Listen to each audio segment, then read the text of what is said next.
Hmm? Ah! There's risk if you decide to become an entrepreneur, and there's risk at a corporate job too. You know, that's not safe.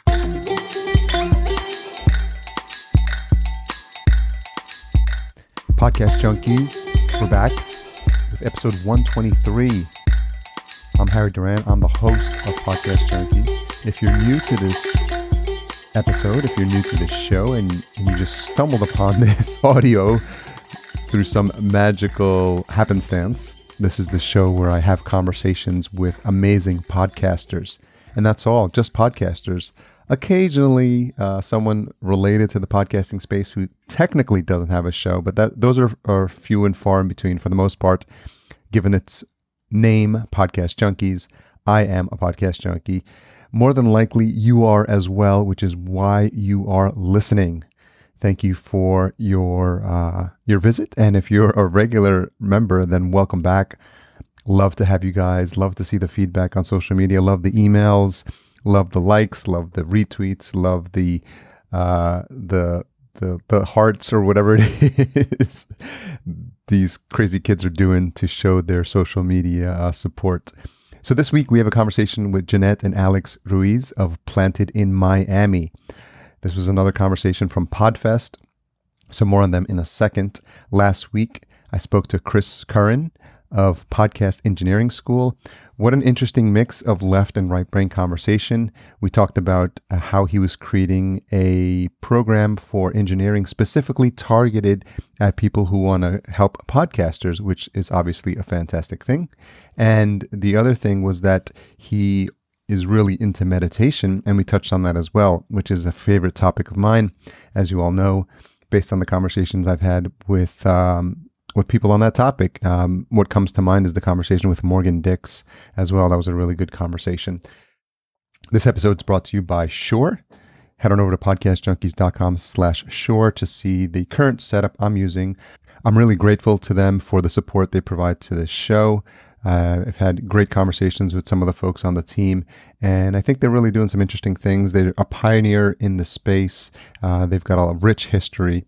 And listen to episode 121, where I had a brief excerpt from one of the product folks at Shure, and we had a really interesting conversation. You can check that out as well. So thanks to them, and thanks to Podbean as well. Podbean is a podcasting hosting service tailored specifically at folks looking to get into podcasting, whether you're doing it from a personal perspective, or if you're a company as well. They have great enterprise plans as well. So if you're listening to this and you're working at a corporation and you need someone to help get your podcast off the ground and don't know where to place your files, then head on over to podbean.com/podcastjunkies to get that set up.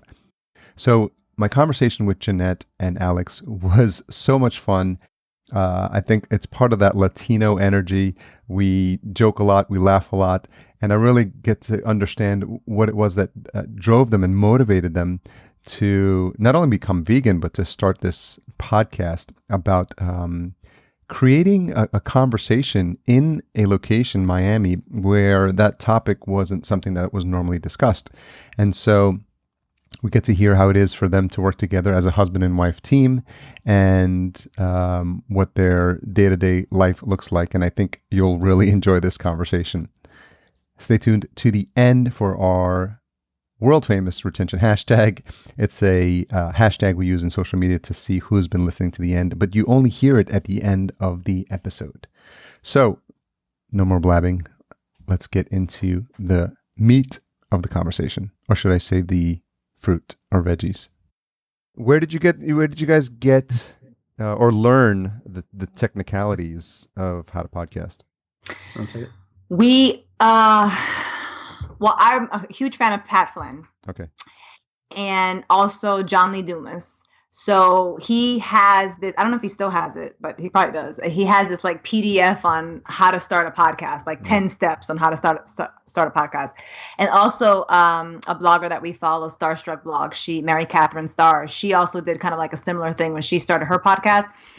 So from that, it gave us the framework, and then a bunch of F-bombs were dropped in the process. And we just figured out as we went. I mean, you know how Google is amazing. You know, Yeah. like you can just Google How to make a bum. Yeah, no, not.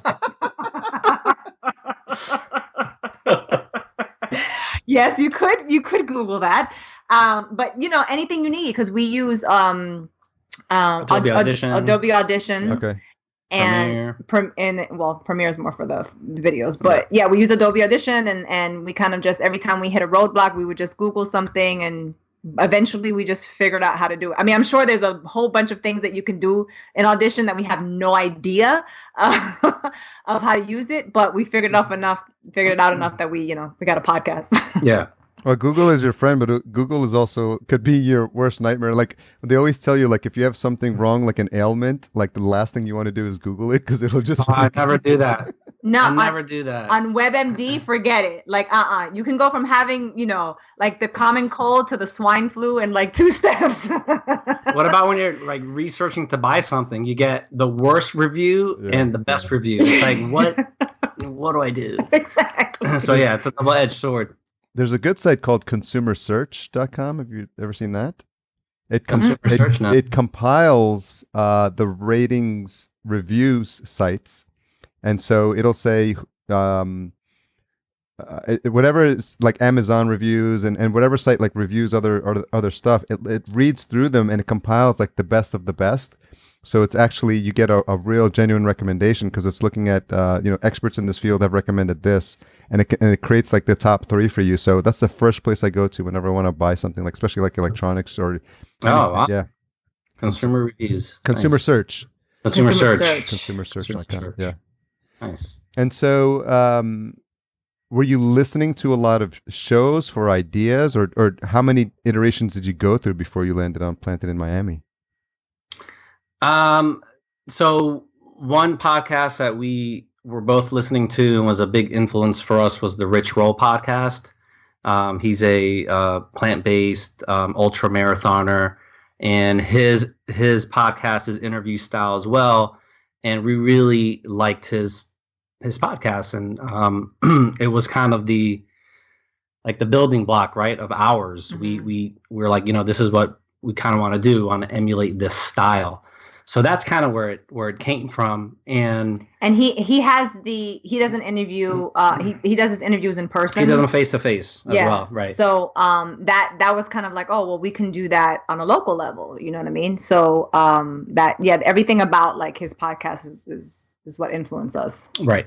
And we were listening to other podcasts at that time. I can't remember what. And ironically, at least for me, I don't even listen to that many podcasts right now, which is kind of crazy. Well, that's what happens.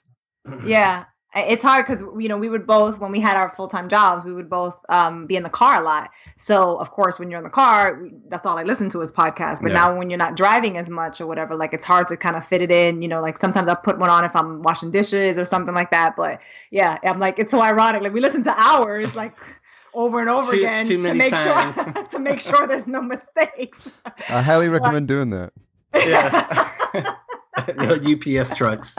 The beauty of it though is that you can, once you realize that there's a mistake, you can edit it and upload it, and if you catch it fast enough, like nobody will know, you know? Yeah. But you have to catch it fast enough. So the other question regarding format and structure is the decision you've made to do it as a couple. Yeah. That's pretty unique. I would think. I mean, I don't know if there's any podcasts that we've run across that there's this dynamic with a husband and wife. And not that I know. There may be. It's funny because it was his idea to start the podcast. For me, I was like, nobody's going to want to listen to us, like who, Yeah. But he was like, no, I think this will be really fun and blah, blah, blah. And I'm like, all right. Well, at that time, it seemed like a big undertaking as well. It's like, we knew nothing about podcasts and we just listened to them. But we thought it would be a great idea so Planted in Miami, what we wanted to do is we wanted to form a community of like-minded individuals. And before the podcast, we didn't know anyone who was plant-based or vegan. We were kind of just alone here in Miami. And when we had, converted to this lifestyle, we had kind of grown and we we left a lot of our past behind, and that included friends and stuff like that. So there, we had this need, and before the podcast, there was this group, a running group called No Meat Athlete, and Matt Frazier, he has this blog and podcast. And at the time, he was reaching out to all of his listeners, and he said, "Hey, I want to do a running group nationally, internationally. If you're interested, raise your hand." So we did. So we lead the No Meat Athlete Miami branch, and it was from there that we started to meet these people who were vegan, who were vegetarian, who were veg curious, what have you, and we started to see all these. Is that a thing? Yeah, it is. Veg curious. It is a thing. We started to see all these individuals who had never met before, and they were activists, and they were business owners and athletes, and we're like, wow, like we didn't know these people lived here and were doing these such amazing things. So that's kind of how the idea was birthed. The thing about Miami, it's changing a lot, and what you find in other cities that are more established, that are older, are more local involvement. There's more people who have small businesses that thrive. There's people who look for small businesses, and there's more of a community, if you will, right? So here in Miami, that since we're still such a new city and it's a transient city, that culture hasn't really developed, but now it's changing a lot, so back then, we would go to Portland and Austin, and we'd see all these amazing cities and their communities, and we're like, man, we really wish we had that in Miami. So just like everything, they always tell you, if something doesn't exist, you need to create it, right? Because that means that you're the one that's to bring this change. So that's why we came back, and we actually went to Portland, and we came back and we're like, okay, we're going to start the No Meat Athlete Miami running group. So we started that, and now there's like close to 400 members on Facebook, and we get together, try to do it every month, and we go for a run, and then we go to eat breakfast at a plant-based restaurant. And from there, like he said, we met all of these incredible people who are doing things to push the city forward, doing things to build community, doing things to change Miami's reputation internationally. So we're like, we have to start a podcast. We have to show people, what's going on in Miami. And it's incredible. Like the growth that we've seen in the past, 4 years. Yeah. I think a lot of people think of Miami as a lot of glitz and glamour, South Beach. Bad boy. Exactly. Right. Yeah, it's true. And it's definitely changing. Yeah. Just this past weekend, we went to this event called Miami Flea, and it was an outdoor event with vendors, and it's kind of like a thrift store, but yet there's also people who make things. There was live music, food vendors, fantastic food. There was arts and crafts for kids. I mean, you would have never found that in Miami 10 years ago, because people just wouldn't support that type of thing, or they wouldn't think there would be an audience for that type of event, and it was packed. So it's great to see things like that, and to see that people are investing in the communities that they're doing business in. It's more geared now towards supporting smaller businesses rather than these huge companies that come in and really don't do anything for the city. And going back to your question about me and her being hosts, dual hosts, I mean, it's a lot of fun, especially when we record our intros and outros. But what I find challenging is when we're interviewing the guests, it's hard to strike a balance of, not stepping on her toes and her not stepping on mine, as far as... I don't care about stepping on his. She's always stepping on my toes. But yeah, it's you don't want to... It's a fine balance, but the fact that we've been married for so long, I think we know each other, and I know when to just step back and let it roll, and sometimes maybe I don't ask that many questions. She's doing the and that's how it is. She's got the flow going or whatever, and just let her do it.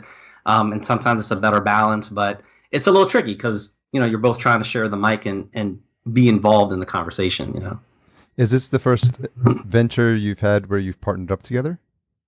Yeah. It's amazing we're still together. We've been. It's going to be 16 years? 16 years. I need a screenshot of that. Yeah, I know. Alex is choking me right now. It's a love choke. It's a love choke. That's your second show. Yeah. But we've been together 16 years, and it definitely has taught us how to better communicate. I tell you that much, because we're forced into it, right? Yeah. But yeah, it's interesting to create together because we're individually, I think we're both creative, but we challenge ourselves, and it's definitely helped us like grow together and also like independently. And we definitely we both each have our strengths and weaknesses. Yeah. You know, so it's kind of like a match made in heaven. Oh. What prompted the move to plant-based?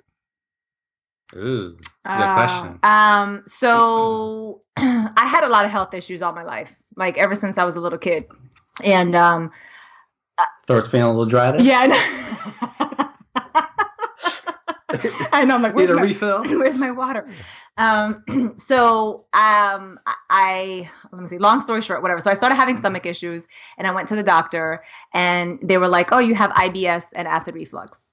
Take these pills, call it a day. This is my early 30s. Okay. I couldn't sleep without having 3 pillows behind my head at night because it would like the food would just come up on me. And not to get too gross, but I would just get sick all the time. And my cousin, she invited me to this detox training with this crazy guy who like, you know, did a orange fast with, you know, had like this enlightenment on top of a mountain. You're like that kind of guy, you know? And I'm like, I don't want to go to this shit. Like, really? Like, what? But I said, I'm going to be open-minded. I'm going to try it out, whatever. What's my alternative? I take these pills. At that point, I think she was willing to try anything. I was willing to try anything. So I went, and his big thing is like to do a raw food cleanse when something is wrong with you. So nothing but raw fruits and vegetables. Take a couple of these herbs, whatever, and see what happens. So I did it, and I did it for a month and a half, and I never felt better in my life. It was incredible. Like all of the issues with my stomach went away. I had suffered from acne for many years. My skin cleared up. Like I was sleeping better. And it was funny because not only did I go through a physical detox, but I also went through emotional detox. And I would have like these feelings of paranoia. And like a lot of that stuff like came out during this detox. So after that was done, I was like, you know what? At the time I was vegetarian. Before all this happened, I was vegetarian, but I mean, I was still eating eggs and dairy and stuff. So after the cleanse, I'm like, I'm just going to go completely vegan and see if I can continue feeling this way. Obviously I'm not going to eat raw for the rest of my life because I just couldn't, you know, me personally. But then I went vegan, and at the time, you know, Alex, he was still eating meat. I would still cook him meat, you know, because I'm like, I'm not going to force anything on him. This is my personal choice. And then little by little, he went, he had a transformation. Yeah, for me, it was more just selfish reasons. She was reading this book called Eat and Run by Scott Jurek, who's, again, an ultra marathoner. I'm a runner. And she had finished the book. I think we're on a flight somewhere, and she had just finished, and she showed me the book, and she's like, I'm warning you, if you read this book, you're probably going to become vegan or plant-based. And I was like, whatever, I'll read it. You know, so I read the book, and it really spoke to me because this guy was running these 100-mile races, 100-plus mile races, all on the plant-based diet. And at that time, you know, I'm Cuban American, like most of America, most of the world, you know, eating meat. And this was the first time I had ever come across something, that kind of information, and it just blew my mind. You know, like, wait a second, you can perform at this level and run that kind of mileage all eating plants? Like, are you kidding me? And another thing that spoke to me was he would have a very quick recovery time, and he wouldn't be very sore after these long races. So, you know, and obviously as any kind of athlete, you're always looking for that edge. So that's why that was my introduction. That's why I wanted to discover more of this lifestyle. And, you know, sure enough, everything that he spoke about in the book was absolutely true.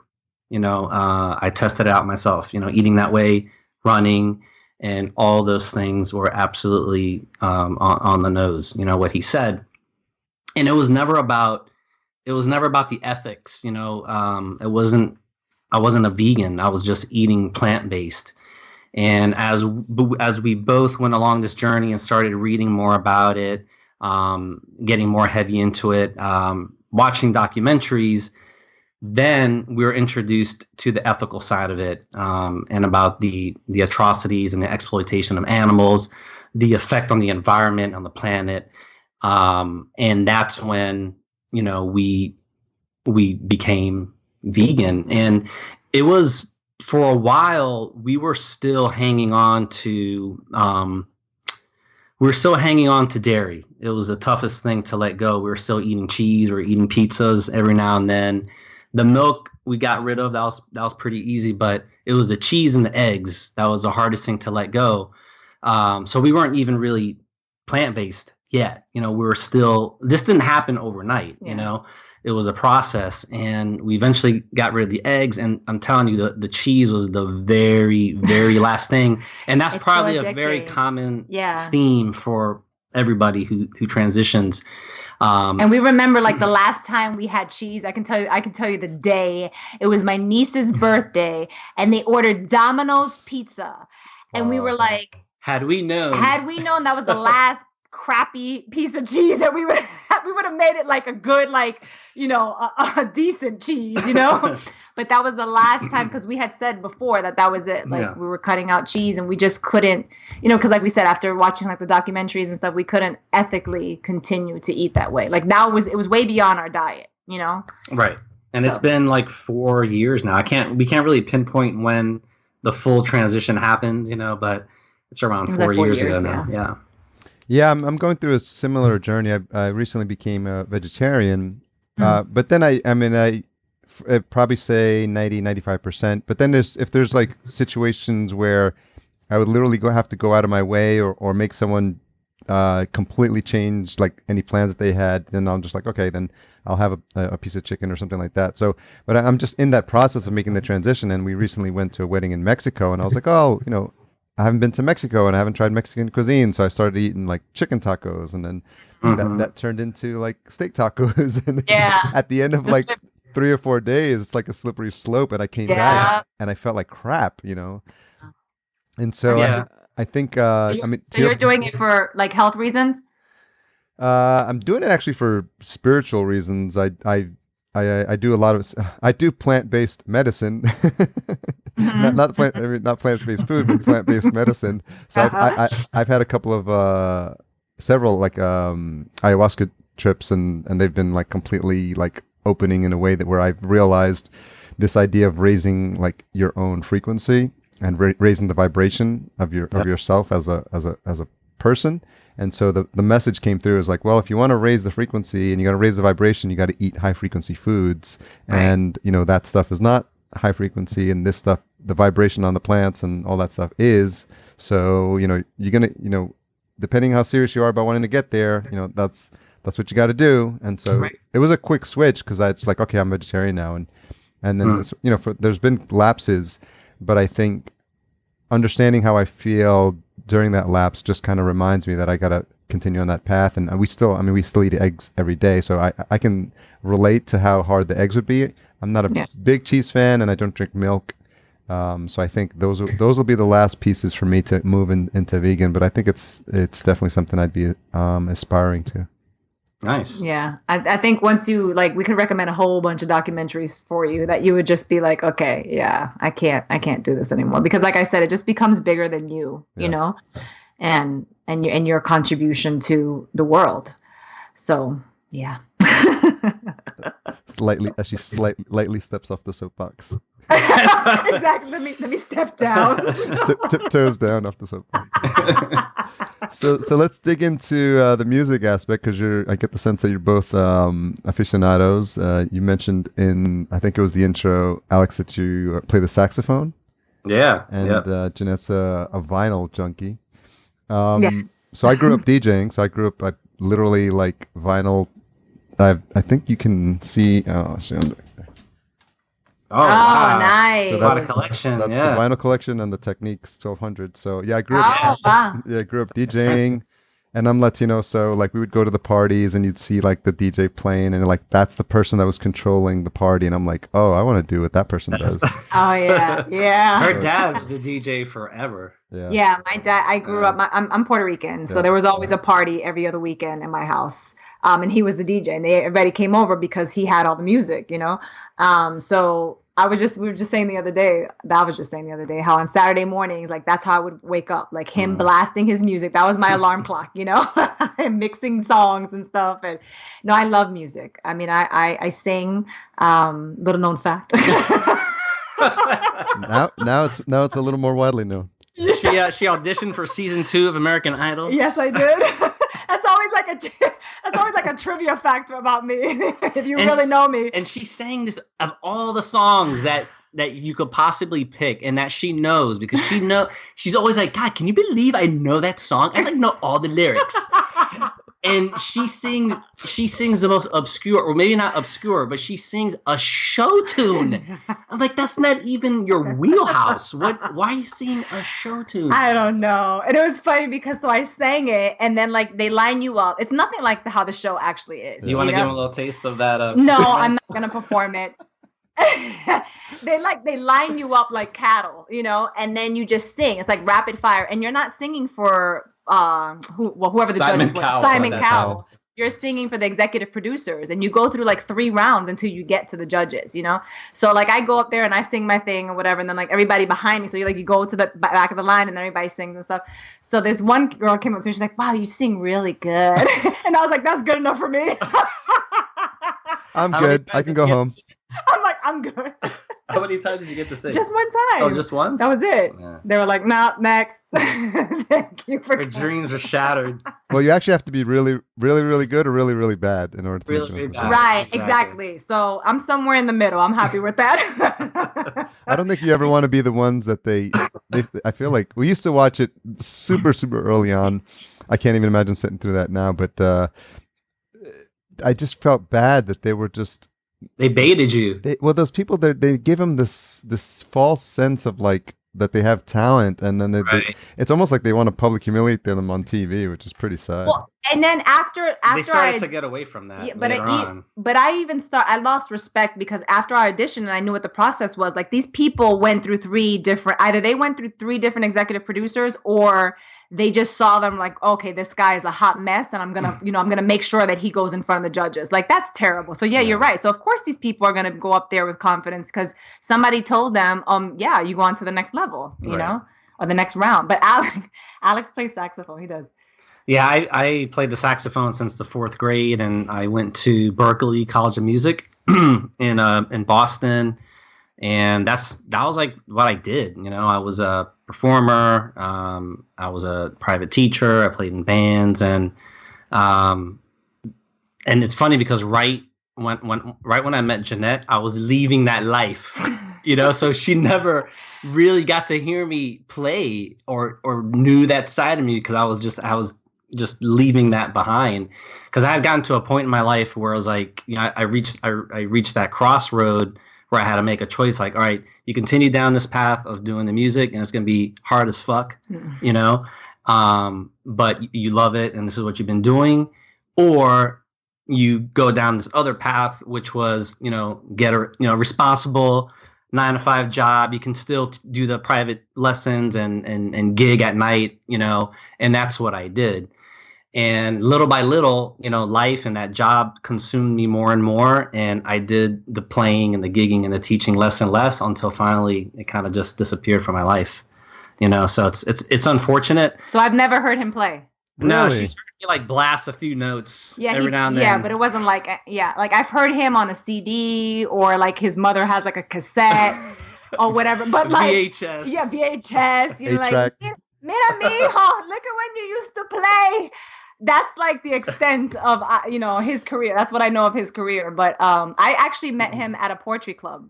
Oh my! So he went from music to spoken word poetry, and I went to this club one night, and he was there, and he was the featured poet, and he's like on stage, and he's like so animated, and he's like angry. The name of the poem was South Beach Barbie, and he was talking about all these South Beach girls that are all fake, and I'm like, ooh, this guy's deep, So he had moved from music into, he was still using, like his creativity, but yeah. But it's always been about performance and creativity, for me, and I think, having that kind of job. So I was in the human resources field for a long time until this past December, and that's so opposite. Of being a musician and of being in front of people on a stage and being creative. It's so stifling, and had done it for so long. And this past December, I finally took the plunge. I said, life is too short to be unhappy, to be doing something that you don't love. And there's risk. There's risk if you decide to become an entrepreneur, and there's risk at a corporate job too. That's not safe. And I just, Jeanette was very supportive, and she's like, look, do it. She was telling me to do it for a while, and I was the one with the cold feet. I can't take it anymore. Yeah. Just quit already. Yeah, shit or get off the pot. So it was December 8th. It was the day before my birthday. It was my last day at that job for 17 and a half years. And it's been the best decision. One of the best decisions I've made. This is the best decision. Then the podcast, and then that, and then our dog Abby. Okay, this is the last chance. You want to reorder those, or are you good with that? Maybe. I should. What's the business? Are you guys doing the business together, or are you guys still doing your own thing? Now, we both kind of went through our transformation last year, where we were because I was doing marketing for a financial planning firm for 12 years. And I had that epiphany too. It was we love podcasting so much, and we met so many people who were doing their own thing, who were entrepreneurs, and we were like, shit, we're smart. You know what I mean? It's why can't we do the same thing? Why can't we just use our skills and create a business like what everybody else is doing? Not saying that, entrepreneur life is all glamorous. We knew there was going to be a lot of hard work involved, but if you're busting your ass, you might as well do it for yourself. Mm-hmm. You know what I mean? Not create a life for somebody else, and then you're just kind of on the sidelines. So I had already left my job, and I was moonlighting and doing I had clients and stuff on the side. And then when he quit his job, it's interesting because it's almost like the universe kind of has your back. And I know that sounds corny, but it actually happened. People started coming up to us or approaching us and calling us, and they were like, hey, would you do a podcast for us? And we're like, oh yeah, we know how to podcast. So we can create a podcast for you. And then we got a YouTube channel now. And we did a video series in January called 31 Days, 31 Reasons Why We Went Vegan. And we interviewed 31 different people telling their story as to why they went vegan. And the reason why we did it is to show diversity, to show that, vegans aren't just these tree huggers that, eat leaves all day, they're all different walks of life from all different cultures, all different reasons. And from that video series, people have contacted us and saying, hey, can you do videos for us? So we're kind of morphing into this digital media company. Nice. Who knew? You know what I mean? Mm-hmm. It's crazy. It's we're not raking in the millions, but at the same time, we're doing things that we're passionate about, and we're working with people who are in alignment with our values, and that's the greatest gift that we could ask for, Absolutely. So we're still fresh and new with it, but we're moving along. We're happy. Is that plant-based digital marketing? Yeah, that's right. Exactly. It's a good name. So what's the name of that company? Because I always typically wait for folks to give the contact information at the end, and that's probably the worst time. I've heard Michael O'Neill, shout out to Michael O'Neill, say that that's when people are winding down the interview. Yeah. So now that we're deep in the heart of this, talk a little bit about that business. So we're calling it PIM Media. Did I say that right? Yeah. PIM Media, yeah. And obviously planted in Miami, inspired by Planted in Miami. And what's interesting about it is that it's kind of telling its story to us as the days go by. It's revealing itself. Yeah, it's it's revealing itself, and it's just so. And today we had a 6-hour session with somebody who she's doing a 6-part series podcast to accompany her book release, and it's. It's just because we've been in contact with these people. They've worked with us before on podcasting or events or whatever. They know what we're about, and they know the effort and quality that we put into the things that we do, and they're impressed by that. So they want to work with us. So yeah, and I think none of these things, or a lot of these things, wouldn't have been possible if we were still working our 9 to 5. That series we did in January. I remember we told someone what we were doing, and dude, that's crazy. You're not going to be able to do that. That's a lot. It wouldn't have been possible had we, both of us working or her just working, what have you. And now we freed up that time, to allow these things to kind of present themselves to us. And I think if people are thinking about doing this, I think you have to be ready to go all in and to sacrifice everything. And we've told people like there's no plan B. Yeah. And if we have to sell the house, we sell the house. You curb your spending. Yeah. I jokingly tell Jeanette, it's like this is the two things we spend money on are these things. Anything that's going to sustain us, keep us alive, and 2, anything that's going to make us money. Right. So that's equipment, what have you, a workshop, that's where we spend our money. So I like how there's gray area when there's things he wants to buy, right? It's like he wants to buy the dog a seatbelt, right? So safety first, people. Safety first. I didn't realize they made dog seatbelts. They do. He was like online researching yesterday. Do you want a 70-pound dog being a projectile when you slam on the brakes? I don't think so, buddy. So yeah, and it's funny because we were actually. Do you know who Gary Vee is? Who doesn't? Well, I mean, Yeah, sorry. exactly. Who in digital marketing doesn't? I know exactly. Well, he did. We were on his Instagram account, and this girl asked him, do you think that you need to quit your job in order for you to, be successful in whatever business you want to run or whatever? So he was like, no, but I do think that you have to invest as much time as you possibly can and money into your business. So she's like, yeah, well, I was doing my jewelry business, but then, I'm a practicing attorney, so I went back to that because I wasn't making enough money. So he says to her, well, how much are your shoes? And he goes, did you spend a lot on those? And she was like, yeah. And he goes, exactly. So he read her the riot act because he's like, you got to get your priorities straight. He's like, do you want your business or do you want expensive shoes? Because you can't have both. So me and Alex looked at each other and we're like, yeah, it's so true. Like we're sacrificing a lot, obviously, to like try to pursue this. But at the same time, like this is something that we feel in our bones that we have to do. And if we fail, we fail. But at least we tried and we know that we put forth the effort and we tried it. You know what I mean? It's like... Yeah, and I think these are important conversations because I know there's folks listening that have their own podcast, thinking about starting a podcast, but they also have the entrepreneurial bug. Mm-hmm. And maybe they are having success with it or they're thinking about it. But these are the types of conversations that need to be heard so that people understand there's no one size fits all. And, and there's no one way to become an entrepreneur. I mean, I was in corporate America for 20 years, and I was just planting the seeds. I started this podcast, and that led me to develop a podcast consultancy as well. But even me leaving, it had to be my company laying me off. I knew it was coming. So it's literally like I was standing on the edge and I was like, I can do it. And they're just like, no. You're going to do it because we're going to force you to do it. Yeah. And I had my clients lined up, like I think I had 3 or 4 at the time. And I was like, okay, then I guess this is it. But I was ready mentally. But I think it's just laying the groundwork and realizing there's not going to be like an aha moment when like the sun is going to come shining through the window and you're like, okay, this is my entrepreneurial day. And, you go out whistling the door. It's just going to be lots of up and downs, lots of staring at like low to negative balances in your bank account. And you're like, okay, when am I going to get paid? When is the money going to come back in again? And the roller coaster ride is really crazy because there's some serious ups and there's some, serious downs. And hopefully those peaks and valleys get lower and lower. Mm-hmm. Or hopefully the valleys do.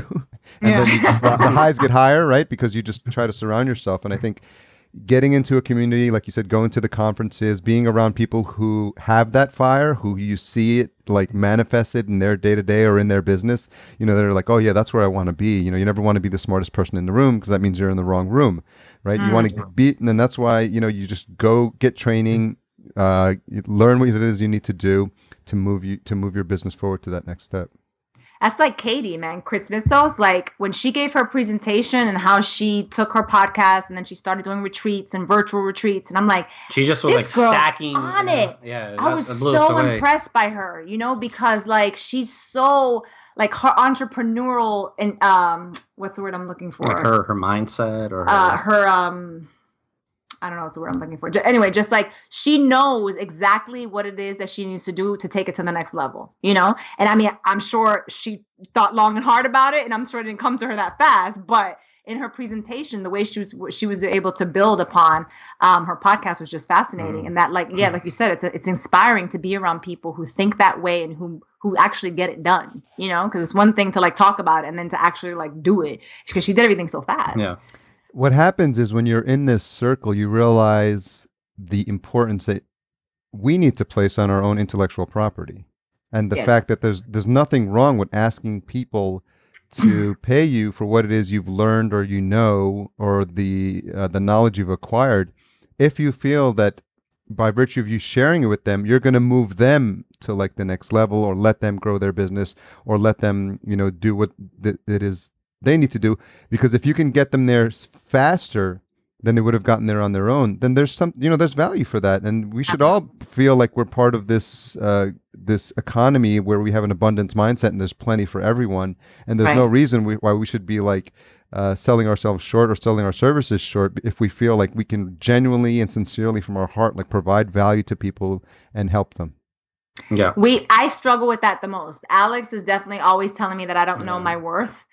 Because since I have like 15 years of experience in marketing, and I've always worked for smaller companies where I wore many hats. So not only did I do marketing, but then I also did graphic design. I also did web design. And I always think, well, since I'm not quote unquote trained, that I can't be asking for the prices that these people are asking for, in like these other companies and stuff. So I can do something that people, like just the other day, someone reached out to me and she was like, hey, can you design, her husband's celebrating his 75th birthday. And she wanted me to do like on the Today Show when they do the strawberry, what's the name of that brand? The Smuckers. And they put the little face, like, they do the 100 years and the Smuckers.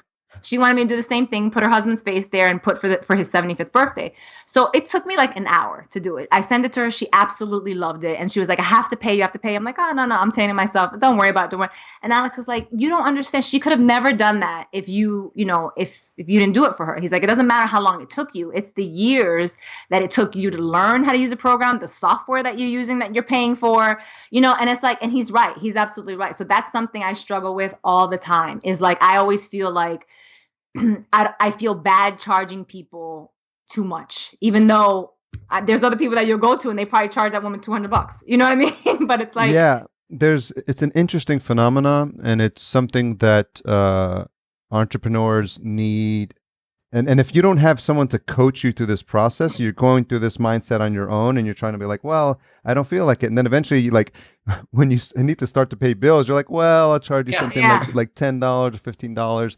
And then you sort of like, you eventually get to there, but it'll take you longer. But I think if you're around people who you see are commanding a premium for their services, because they're confident in what they do and they're confident that they could get you there in an hour, whereas it would take you 8 hours on your own, right? Mm-hmm. And to Alex's point. So I think that just stresses the importance of being in a room with other people. And it's something that I did, and I've talked about it on the show before, where I hired a coach. It wasn't cheap at all, but I wanted to be surrounded by people who were smarter than me. I wanted to be around people who had 6-figure and 7-figure businesses online. And I'm like, how do you do that? I didn't know that was possible. Like what books do you read? Like what do you drink? Like what time do you wake up in the morning? Like who do you hang out with? What conferences you go to? Like, because you don't learn that stuff in corporate America. Like it's almost like these two completely different universes, and one doesn't know about the other. But when you step into like, entrepreneurial Narnia, you're just like, holy shit, like what is going on here? Like you made $1 million last year, like online, like, oh my God, like it's crazy. It's true. No, you're absolutely right. It's kind of hard when you're trying to just figure things out on your own, and know your worth. Yeah. And when you come from that corporate background where you're getting that check every week, every 2 weeks, it's guaranteed. And then you transition into this entrepreneurial lifestyle. It's it's shocking. Yes. Like you said, you have those peaks and valleys, and that money's not coming like the way it used to. And every day is a hustle. We definitely don't work the traditional hours. And even though when we're like not working, air quotes, you're always working. You're always working. Your mind is working. Exactly. You're thinking of something. Jeanette wakes up. She's like, I had an idea. And then like an hour later, she's like, I didn't sleep last night. It's like, because you're working, you're thinking, so like we're always on in some way, even though we may not realize it. And thinking and coming up with ideas, that's work too, that I don't think people understand. Yeah, absolutely. But I think having that support group, and I imagine there's probably a good collection of resources and groups in Miami. I think being around those people and having people you can commiserate with and connect with, and people that lift you higher, you can have those conversations with, because to your point, when you changed to plant-based, right, to vegan, and you mentioned something along the lines of like losing your friends, and it happens when you move from like 9 to 5 to entrepreneurial, because you can't have those discussions with the people that you were at the water cooler with. They're just like, they don't get it at all. So you have to kind of you have to talk about this stuff, because if you have no one to talk to, it's just going to drive you crazy, and you're just wondering like, am I the only person this is happening to? Yeah, you're right. Yeah. There's several groups that meet here, like creative groups, and there's also like this action club that we interviewed this girl who she has all these different like not-for-profit organizations, and with this action club, the first thing that they have you do is to write down 150 life goals. Like, that's your homework assignment. So next time you come, they meet every Monday. Next time you come, you got to have your 150 life goals. And I was like, damn, that's major, you know? But she says she did it. She did her 150. And it's been like, I don't know, like maybe almost a year. And she's taken a hiatus from her job.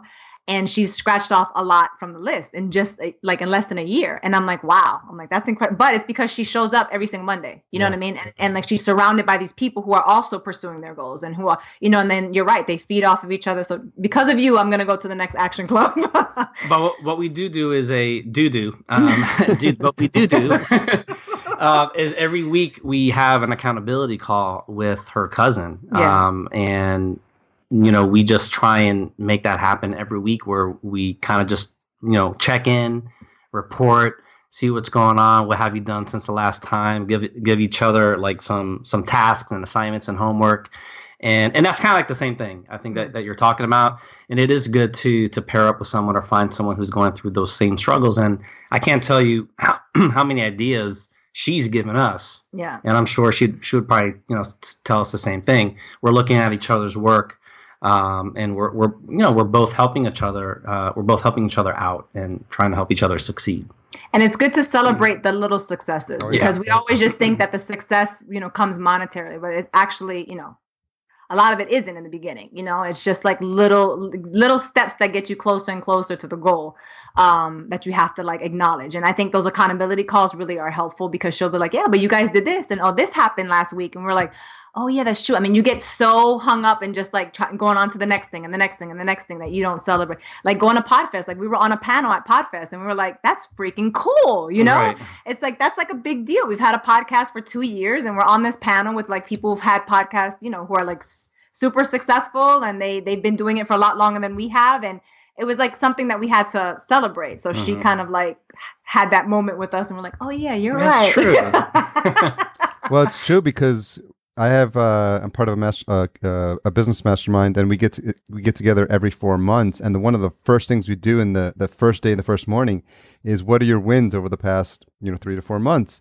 And nice. So I start writing it down, and I'm so in the day to day that a lot of times I don't stop to smell the roses or celebrate the wins. And then I started writing them down, and then I ended up with almost like 10 to 12 like major things that happened in business. I launched a video course, signed up all sorts of like new types of clients. But as I was writing them down, I was like, wow, this only happened in the past 4 months. And you don't realize it, because we don't stop, like you said. And right. And if you don't do that, you're just going to be working nonstop, and you're going to just burn out, and you're not going to be like, oh, what am I doing this for? Like, what's the purpose of this? Because I don't see any of the benefit. And I think it's hard to measure. They say it's hard to measure like success if you're just looking back over like yesterday or the past few days. But if you look back over, 6 months, it's important to literally stop and take a day where you're like, okay, let's have a reset for our business, because, they do it in the fitness world. You can't continuously, you need that recovery time, and so I think maybe from an entrepreneurial perspective, it's like almost you need that mental recovery where you're like, okay, you see where you're at, you see that what you're doing makes sense and is working, you tweak some stuff, and then you can move forward. Right. Yeah. It's been interesting too with us. What we struggle with is the structure of our day. right? So like before we had to get up at a certain time, we had to be out the house by a certain time. You know, we were up in the, behind a desk for X amount of hours. Then we came home. So we knew, okay, this is the only opportunity we would get to exercise. This is the only opportunity we get to do our groceries, so now when you have more flexibility, things are kind of like more lax, you're like walking around the house with your coffee and then you're sitting down and, so we're trying to like still get into a groove with like trying to balance it all. And it's so ironic because now you do have more free time, but you feel like you have less of it because if you're doing something that's not working toward, making money, then you feel like you're wasting time. You know what I mean? Like Gary's going to come knocking on the door. Like Gary's going to be like, what are you doing, you lazy bastards? Why haven't you sold your shoes yet? Exactly. You're buying a dog seatbelt? Yeah, what are you doing with your life? Yeah, I think it's really important to put some structure around your calendar. I had this problem for a while where I would see an empty spot. I use Google Calendar. So if I would see an empty spot, I would slow down and be like, oh, I have a break there. And it's just, I don't have a break. I have like 10,000 things I need to get done for my business, for the podcast, for all this stuff that I'm working on. So I just really now got into the habit. And again, this is something I just learned through my coach. You have to structure your days and calendar out your days. And you don't have to go to like the 90-day limit, but it's something like where every Friday you're calibrating. And Friday you're saying, okay, I'm going to set aside half hour and I'm going to look at the next week. And you're going to literally put in, it's going to look like there's no empty time. Like I put in my meditation, I put in my breakfast, I put in I'm walking the dog, I put in I'm going to take a nap. I don't always take the nap, but I just want it to be there, and I want my calendar to be just completely full, and I color code it and stuff like that. Are you noticing the OCD tendencies here? Yeah, just a smidge. Just a smidge. But yeah, so the structure is like, okay, I know I'm almost training myself to like, okay, this is what you're going to do next. This is what you're going to do next. Like this is where you're going to go, because like the mind is like, an idle mind is the devil's playground or something like that, right? So you don't want your mind to just be like, oh, I can float away and I can just think of something else. Like you need to have that structure. Like you said, when we're in a 9-to-5 job, we know what we need to do. We show up and we do it, and someone is telling us what to do. But here we have to be our own boss, and we have to be like, okay, no. The other thing is you should feel like at the end of the day, like what's the one thing I did to move my business forward? Because there's also like filling it with busy work. Like I'm like, oh, I'm going to do some graphic design, or I'm going to twiddle around on my website, or I'm going to, just play around with stuff. I'm going to watch this video on how to do editing or something. But there's not stuff that actually like help move you forward to putting dollars in your bank account. Like, right. So we should all have like entrepreneurs, like we need to make sure at least that one thing needs to get done that day. And then the rest we could do with like ancillary and supportive stuff. But if we're not as entrepreneurs, like looking at our calendar and be like, okay, this is something that's money generating. This is money generating. This is, something that's going to grow the business and get us money. It's like, it can tend to get away from us. And we're like, oh, but I was working so hard for the past 2 weeks. And you're like, what'd you get done? What'd you do? Yeah. Yeah. But it's definitely been a struggle for us. And maybe we should break out our Google Calendar. Yeah. The structure has been difficult. And it's a personality thing because everyone's built differently, and there's different people handle tasks differently. They tackle tasks differently. There's something we talked about at the session I moderated on productivity. They talked about this idea of Parkinson's principle, where time expands to fill a task. The amount of time to complete a task fills given the amount of time it's allocated. So if I say, "Hey, you got 2 weeks to finish this," she's like, "Oh, cool, I got 2 weeks." And then it's like the day before, and I'm like, and you only got 2 hours left. I'm like, oh shit. And you're like, oh shit. And you're like, you magically do it in 2 hours though. Amazingly, right? You're like, it is so true. I know it's so true. So jumping back into the podcast, one thing that I really liked was the original music. I'm assuming it's original music that you guys had at the end. Was that something that you made a conscious decision about? And can you tell a little bit how you got that done? The music we have is not original. Oh, okay. I can't remember where we purchased it from. I can't remember the website, but we purchased it, and it's a whole song. I think it's like 3 or 4 minutes long, and we decided to use the beginning as the intro, And there's a piece of it as well that we use for the transitions going into the interview and then coming out of the interview as well. It's unfortunate. I think one of John Lee Dumas or something we had come across, recommended it, and it's a great site. We'll have to see if we can find that and send it to you. I mean, I don't know how many iterations you went through, but it really we went through a lot. For that, we went through a lot. Yeah. It adds a lot of energy to the show. That's why it sort of stood out for me. Yeah. Oh, good. And it's got like that, you know. We thought it sounded Miami. Vibe. Yeah. You had like the acoustic bass and some congas maybe. Yeah, some congas in there. So. And Alex is the music. It's funny because when we're editing, like he's the one who's able to hear these nuances. Like me, I'm like, it's fine. He's like, no. It has to be, it has to come on the beat, or it has to do this, has to do that. So he's definitely like the ear of the show. That's the musician in him. Yeah, That's exactly.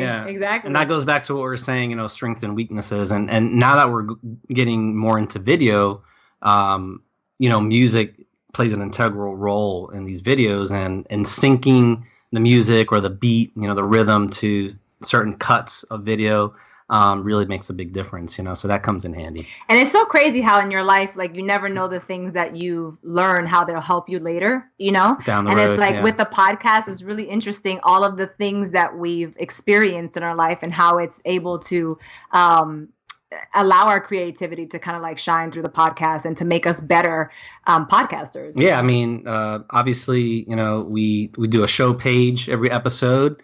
And, I was doing the poetry, like Jeanette said, and we both love writing. Jeanette loves to read. So all that kind of helped us with just writing and doing the introduction of the guest.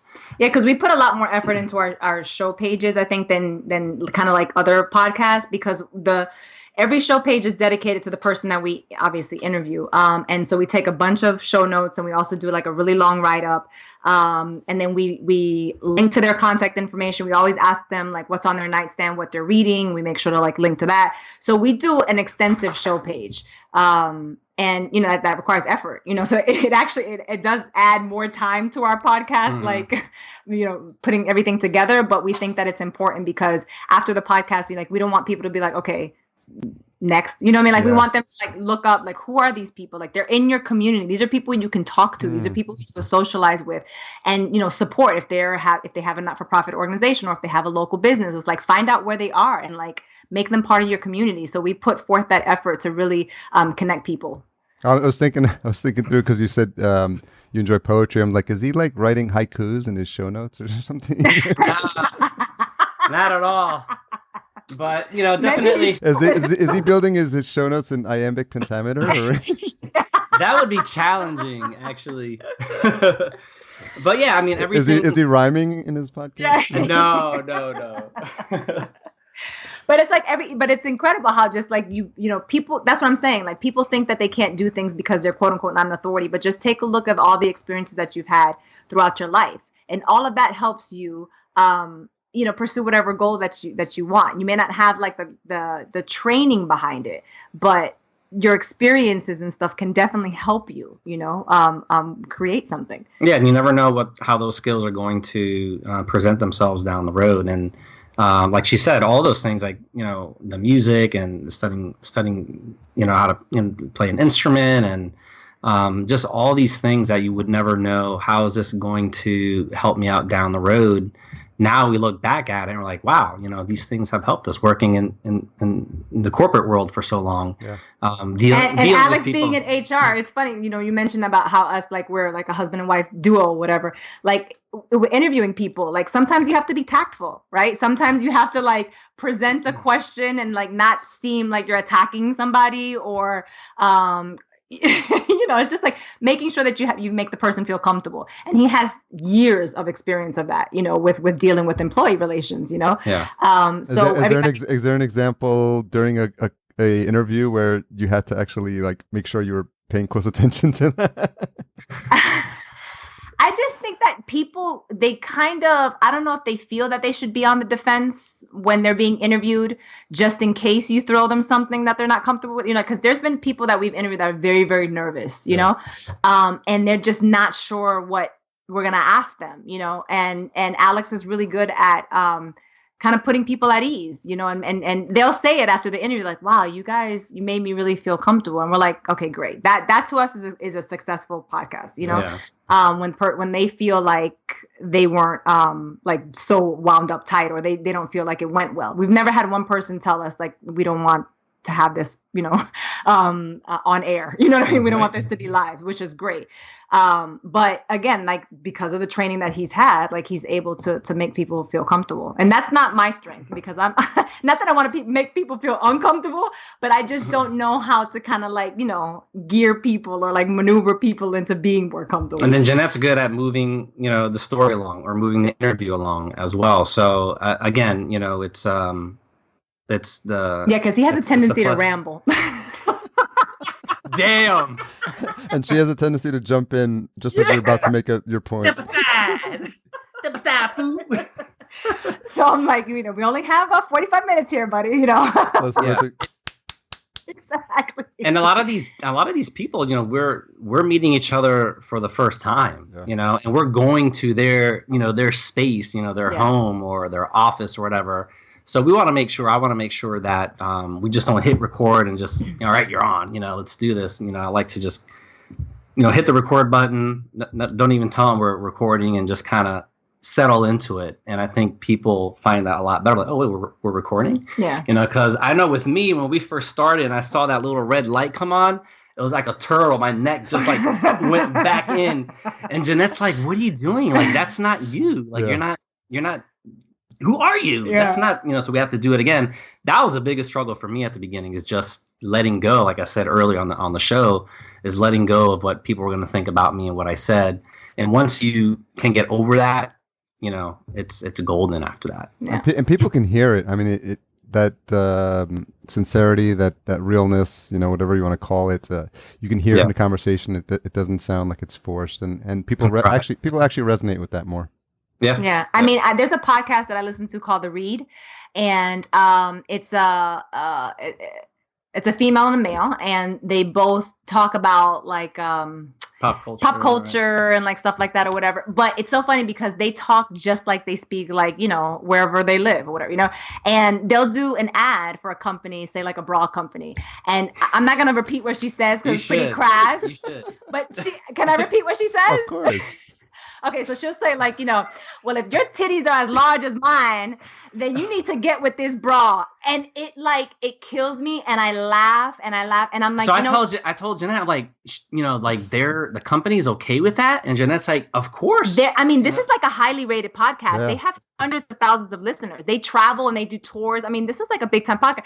So, but it's just amazing. That's made me feel more comfortable. And I'm like, you know what? Because if I connect with them and she's speaking that way, I'm like, other people are going to connect with us however we're talking, you know? And if it's for you, it's for you. If it's not, it's not, you know? So and I mean, you can't be anybody else, you know? There's only you. And if you try to be, you know, Rich Roll, like I thought I had to be in the beginning, because he was such an influence, you're going to fail, because I'm not him, you know, and I'm unique in that I'm the only Alexander Ruiz, right? So once I started to realize that, and just you get comfortable with, hey, accepting, look, this is who I am, you know, the good, the bad, the flaws, and everything. You know, it translates on the microphone. And the mic doesn't lie. Like you can hear, like you said, you can hear it. You can hear when someone's being genuine and when they're not. And there's been plenty of podcasts, I have to say, that I've turned on that I haven't continued listening to, because I'm like, no, you know what I mean? This is like they're just trying to put on a show, and I'm not going to connect with that person. So. And the podcasting conferences are great because you get to actually meet these people behind the microphone, like in person, and you're like, and occasionally you'll be like a little bit, like, to your point, Jeanette, disappointed. You're like, oh man, you're like they're completely different than what I thought. So or you sound taller than exactly. You sound totally. So I'm gonna wrap up with a couple of one-off questions, and normally, obviously, I ask them a lot of solo shows. So I know. How do you want to do this? Well, you can decide if you want to answer together or individually, either one. All right. You take the first one. Me? Yeah. Oh God. Okay. So you guys decided for me. That's good. I'm ready. So Alex, what have you changed your mind about recently? In general? Anything. What have I changed my mind about recently? Man, damn, Harry. I guess, I don't know, maybe letting go of trying to be perfect. I think that's probably something. Like, I haven't really been on my exercise regimen like I want to. And it's okay. It's this is still very new to me. I mean, this is a new venture. Quit my job, like I said, December 8th, this last December. And I'm still trying to learn the ropes, still trying to get into a flow of things, structure. And I don't think you can beat yourself up all the time, like if you didn't go out for that run or you didn't hit the gym or what have you. It's about progress, and not perfection. Very good. You ready, Jeanette? I'm ready. What is the one most misunderstood thing about you? I guess it's how much I care about what I put out, like creatively. Like it means a lot to me. So I want it to be received well. Does that make sense? What's the belief behind that thought? I guess because of the effort that I put into it, and that when I put something together, like, not that I aim for perfection, but I aim for my personal best. So I just want that to be reflected in whatever it is that I put out. So I don't know if people really understand how much it means to me. Who instilled that belief in you? Probably my parents. My parents are super, that's how they are. They treat, no matter what job they do it to the best of their ability. So I've had that ingrained in me to always be like that. And like, whether, if and it's like simple things too. It's like we say all the time, it's like even being a good citizen, right? Like, we take our dog out and we always clean up after her, right? A lot of people in our community don't clean up after their dog. Like, and and it's something to me, I'm like, I feel like it's my personal responsibility to do that. It's the law, but still, like, I just feel like no matter how small the job is, it's like, just do it right. You know what I mean? And do it as well as you can. So I think people don't understand that, how much I care about that. Well, there's a saying that how you do anything is how you do everything. And so, like, if you're the type of person that picks up after you, or doesn't pick up after your dog, like, there's probably some other shit going on that you Amen to that. Yeah, exactly. So it's not just like that one thing. It's sort of like the canary in the coal mine. Right. How much of we didn't really touch on it, but how much of it do you think is our Latino, like, background, or just this work ethic that that I know my parents had, and I'm sure maybe you can relate as well, but it's like, how much of that you think is Latino culture, like, instilled in us? I think it has a lot to do with it. Yeah. Alex is, his parents came from Cuba. Yep. And they had to bust their ass to make a life here. So he had that influence. And then my parents are Puerto Rican, and they didn't have that struggle, but they did have just, the struggles of being raised in low income families and having to kind of like fight their way out of New York and come make a life down here for me and my brother. And they're young parents. And they were super young. My parents were teenagers when they had me. So like, they had a whole bunch of different issues that they had to deal with. So it like, yeah, I think it really means a lot to me, the projects that I work on. And I just want people to recognize that. That makes sense. Okay, and I got two fun questions just popped into my head. Okay, those were heavy, okay? You got me over here like schwitzing over here. Yeah, sweating. The AC's off already. Remember? My ears are dirty red. Pull out the psychologist couch. Exactly. So tostones are vegan? Yes. Yes. Oh yeah. Love the tostones and the maduros as well. Just want to check that. So we don't make those much, but they're vegan. Yeah. Yeah. This one's for Alex. Is Kenny G good for the sax or bad? Bad, my friend. I don't. It's unfortunate that you can't see it, but I have a huge poster right here of John Coltrane. Okay.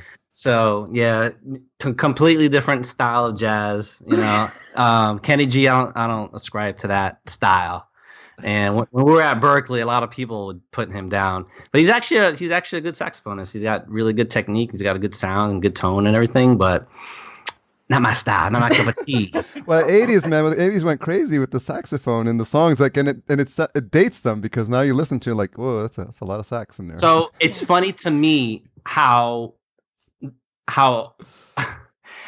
easily you can like I guess satisfy an audience. So what Kenny G would be known for is when he would hold a note out for eternity, and it's actually a technique called circular breathing, where you're still breathing, yet you're still blowing enough air out to hold that note out or series of notes.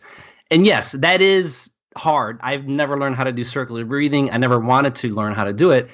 But then you have like the big jazz heads who are playing, let's say the real jazz, and they have so much technique, and the things that they're doing is just out of this world. Like Jeanette probably would never realize just how difficult what they're doing is, and people are just like, yeah, like they don't even understand. Where's that was all right.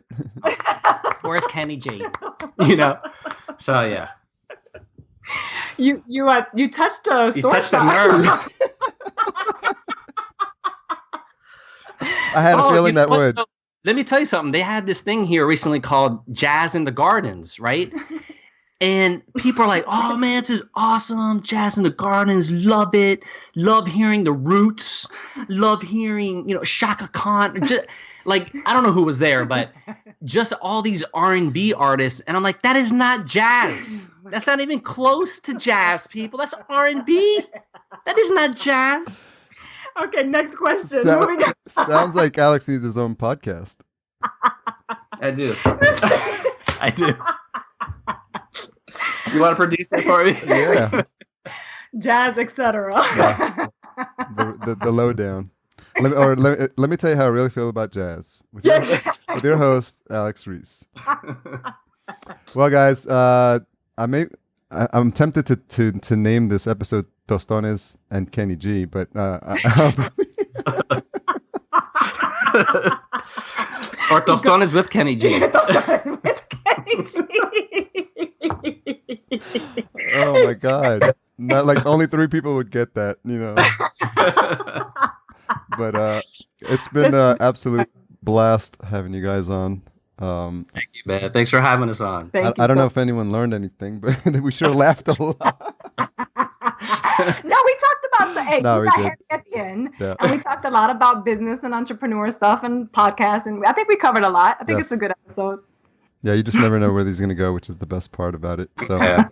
I think it's just a matter of having guests who are game for anything. That's why I like to meet people before having them on, even if it's just for a couple of minutes. And I think I think I'm a good judge of people's personalities and vibe, and literally that's what I went off of when I reached out to you guys. I think we spoke for like a couple of minutes after the talk, and I think well, you spoke to her. Yeah. You didn't And know it's me. funny because I had the same vibe with you. Yeah. That's why I approached you.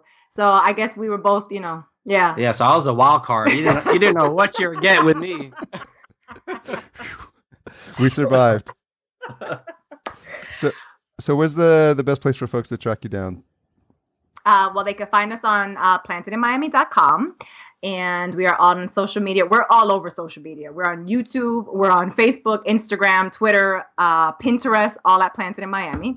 That's right. And then you can download us on the major channels, iTunes, Stitcher, Google Play. Yep. And if people want to work with you? We're not on Snapchat. We're not on Snapchat. You tried that. That was an epic failure. Disaster. That's for the young kids, okay? And if people want to work with us, they can just email us at info@plantedinmiami.com. Okay. Right. Well, thanks again for your time. And if I ever get down to Miami, or if you get out to LA, let's make sure we connect. Absolutely, Let's do it, man. With some tostones and maduros. And Kenny G. And Kenny G. G. No better way to end it. Right there. Thank you so much. Thanks, Harry.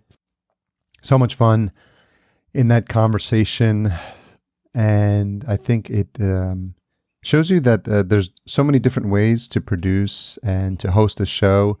I've talked to a lot of people who are doing it solo, and a couple of people recently who have taken on a co-host, but I think there's a specific set of challenges, but also potential when you're working with someone who is not only your life partner, but your business partner. And there's a chemistry that you need to work out. And Alex and Jeanette have done it successfully. And kudos to them and to the success of their show, which demonstrates that they must be doing something right. So I really appreciate their newfound friendship, and I look to continue to engage with them in the future, not just at a conference, but maybe give me a reason to get to Miami. So this episode is, again, brought to you by Shore.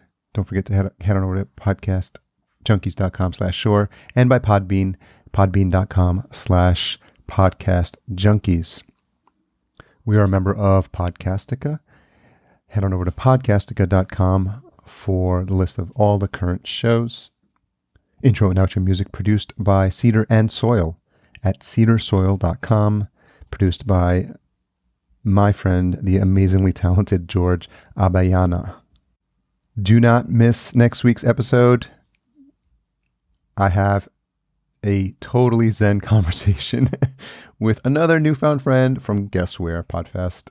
But actually, we had spoken before. Angel Jones, host of the 12-minute conversation, the 12-minute convo, the 12-minute convo podcast. Now I'm forgetting what the exact name is. Sorry, Angel. What an amazing guy. This is I don't think you've heard a conversation like this before, and that's a good thing. So I won't give too much away. You'll have to tune in next week to hear what a fantastic guy he is and what a great conversation we have. So you made it this far. You're waiting for the retention hashtag. We're going to go with a Spanish word this time. It's tostones, Tostones. For those of you who have tried them before, they're absolutely delicious. They're a staple in Latino culture. And I was just reminded of that because of our guests on today's show. So tag at Planted in Miami on Twitter, tag podcast_junkies. Let us know you made it this far, and it puts you into the super secret Treehouse Club of Podcast Junkies. Also, just a quick reminder, if you haven't done so already, there's a special group just for fans of the show. It's Podcast Junkies. Just look up that phrase in Facebook and you'll find it. It's not a place to promote your own episodes. If you have a podcast, there's plenty of places to do that, but it's just a way to give you a little bit of insight. If you're curious about my goings on with, usually with my dog Disco, we usually take walks. I'd love to see you there. Take care, guys. I'm happy to be back on a weekly schedule. I've got, like I mentioned, a lot of episodes in the can. So a lot of amazingly fun and great conversations. If you're a podcast junkie, you're going to enjoy them. So make sure you keep your eye out for them. I'd like to get them released typically Tuesdays. Let's go with Tuesdays. Have a fantastic week.